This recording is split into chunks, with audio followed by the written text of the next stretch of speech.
দুনিয়ার ভবিষ্যৎ আগেই লেখা হয়ে গেছে, আর সেটা নাকি এক ম্যাগাজিনের কভারে প্রিন্টও হয়ে গেছে।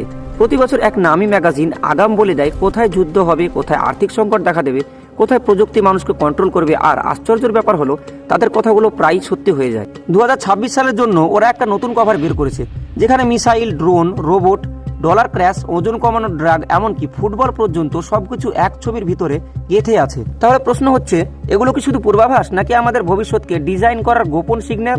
আসসালামু আলাইকুম, আমি ইলিয়াস। আজকে আমরা ডিকোড করব ইকোনমিস্টের দ্য ওয়ার্ল্ড আহেড 2026 কভার, আর বুঝতে চেষ্টা করব 2026 আসলে আমাদের জন্য কি কি নিয়ে আসছে। দ্য ইকোনমিস্ট 1843 সাল থেকে বের হচ্ছে। আজ প্রায় 2 শতাব্দী ধরে দুনিয়ায় বড় বড় লিডার, প্রেসিডেন্ট, প্রাইম মিনিস্টার, বিলিয়নাররা আর পলিসি মেকাররা এটা পড়ে। প্রতি নভেম্বরে তারা দ্য ওয়ার্ল্ড আহেড নামে একটি স্পেশাল এডিশন বের করে, যেখানে আসন্ন বছরের বড় বড় ইভেন্ট, যুদ্ধ, অর্থনীতি আর প্রযুক্তি নিয়ে অ্যানালাইসিস আর প্রেডিকশন থাকে। আগের অনেক কভারে তারা যেভাবে যুদ্ধ, প্রোটেস্ট আর অর্থনৈতিক ঝড়ের ইঙ্গিত দিয়েছে, তারপরে বাস্তবেও মিলে গেছে বলে অনেকে দাবি করে। কভারের মাঝখানে আছে একটা বড় কেক, তাতে লেখা আছে 250। এটা ইঙ্গিত দিচ্ছে যে 4 জুলাই 2026-এ যুক্তরাষ্ট্র তার 250তম বার্ষিকী উদযাপন করবে। কেকের সামনে দেখা যায় নীল রঙের একটা হাত, যেটার হাতে হাতকড়া লাগানো, মানে শক্তি আছে, কিন্তু সেটা বাধা বা সীমাবদ্ধ। অফিসিয়ালভাবে ইকোনমিস্ট বলছে আমেরিকা 250 বছর পূর্ণ করলেও সেখানে রাজনৈতিক বিভাজন, রাগ আর অবিশ্বাস তুঙ্গে থাকবে। অনেকে আবার বলছে হাতকড়া মানে যদি আমেরিকার ভিতর কোনো বড় প্রোটেস্ট বা মুভমেন্ট হয়, সেটা জোর করে দমন করা হবে, জনগণের শক্তিকে চেন দিয়ে ধরে রাখা হবে। এখানে আরেকটা ডিপ লেয়ার, 1776 সালে গোপন ইলুমিনেটি সংগঠনের কথাও ইতিহাসে বলা হয়। তাই অনেকে এই 250 বছরকে একই লাইনে রেখে গোপন কন্ট্রোল সিস্টেমের ইশারা বলছেন। কভারটা ভালো করে দেখলে লক্ষ্য করা যায় চারদিকে ড্রোন, স্যাটেলাইট আর নজরদারি টেকনোলজির ইমেজ ছড়িয়ে আছে। আসলে এসবের মানে কি? সব জায়গায় নজরদারি, সবকিছু অটোমেশন আর মিলিটারি টেকনোলজি। দুনিয়া যেন এক ডিজিটাল যুদ্ধক্ষেত্র। কভারে বেস্টোন ডাইনামিক্সের মতো রোবোটিক কুকুরের সিম্বলও আছে, যেগুলো বাস্তবে মিলিটারি আর পুলিশের কাজেও ব্যবহার হচ্ছে। আসলে প্রেডিকশন কি?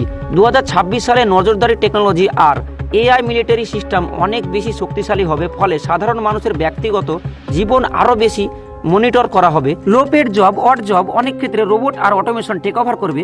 এর ফলে চাকরি বাজারে বড় পরিবর্তন আসতে পারে। কভারের বাইরের অংশে দেখা যায় missile, tank, warship, fighter plane আর একটা কালো পাইরেট জাহাজ, যা কেকের দিকে এগোচ্ছে। অফিসিয়াল অ্যানালাইসিস বলছে ইউক্রেন যুদ্ধ চলবে, গাজায় অনিশ্চিত শান্তি, মিয়ানমার আর সুদানে অস্থিরতা, আর আমেরিকা, চীন, রাশিয়ার টেনশন পিক লেভেলে যাবে। তবে সরাসরি বড় বিশ্বযুদ্ধের সম্ভাবনা কম। কিন্তু 2026 সাল হতে পারে হাইব্রিড ওয়ারের বছর, অর্থাৎ সাইবার আক্রমণ, প্রক্সি যুদ্ধ, ট্রেড ওয়ার আর ফাইন্যান্সিয়াল যুদ্ধের মাধ্যমে এক দেশ আরেক দেশকে দুর্বল করার চেষ্টা করবে।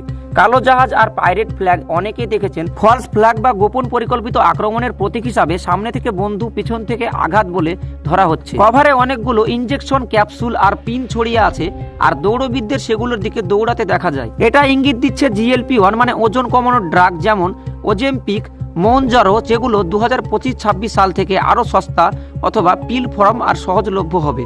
ইকোনমিস্টের থিমে আছে ওজন কমানোর পরবর্তী প্রজন্ম, মানে শুধু ডায়াবেটিস না, এখন শরীর আর পারফরমেন্স ঘিরে একটি নতুন ড্রাগ কালচার তৈরি হচ্ছে।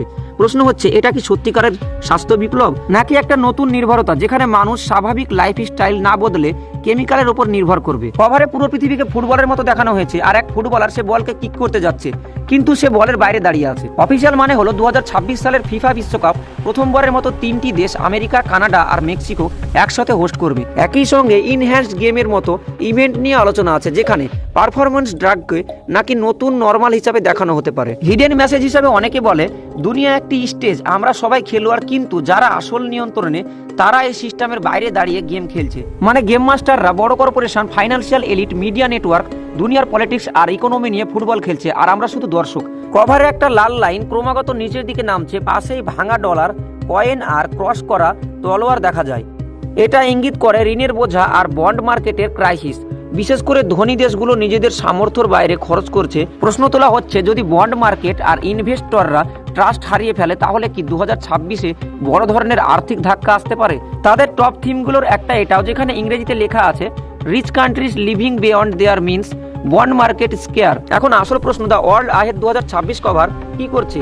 একদিক থেকে এটি বিশ্লেষণ আর পূর্বাভাস, বাস্তব ডেটা, চলমান ট্রেন্ড আর পলিসি দেখে তারা একটা ছবি আঁকছে, কিন্তু আরেক দিক থেকে এত বড় বড় লিডার, পলিসি মেকার আর ইনভেস্টররা যখন এই ম্যাগাজিন দেখে তখন এই কভার নিজেই একটা ন্যারেটিভ সেটার হয়ে যায়, মানে অন্যদের চিন্তা ভাবনা গাইড করে। তাই অনেকে বলে এগুলি শুধু প্রেডিকশন না, বরং সিগন্যাল, কি নিয়ে দুশ্চিন্তা করতে হবে, কোথায় টাকা ঢালতে হবে, কোথায় যুদ্ধ, কোথায় নীতি বদলানো দরকার, এসবের ইঙ্গিত। তবে সবকিছুর পরেও কোনো কভার, কোনো এলিট বা কোনো সিক্রেট প্ল্যানই মানুষের মরাল চয়েস আর সৃষ্টিকর্তার ইচ্ছার উপরে যেতে পারে না। যদি 2026 সাল সত্যি এত বড় টার্নিং পয়েন্ট হয়, যুদ্ধ, অর্থনীতি, এআই, ড্রাগ আর নজরদারির মাঝে, তাহলে আপনি কিভাবে প্রস্তুতি নিচ্ছেন?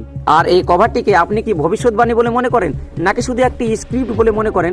কমেন্ট করে অবশ্যই জানাবেন। আর চ্যানেলটিতে নতুন হয়ে থাকলে এই ধরনের আরও ভিডিও পেতে চ্যানেলটিকে অবশ্যই সাবস্ক্রাইব করে পাশে থাকবেন। দেখা হচ্ছে আরেকটি নতুন ভিডিওতে।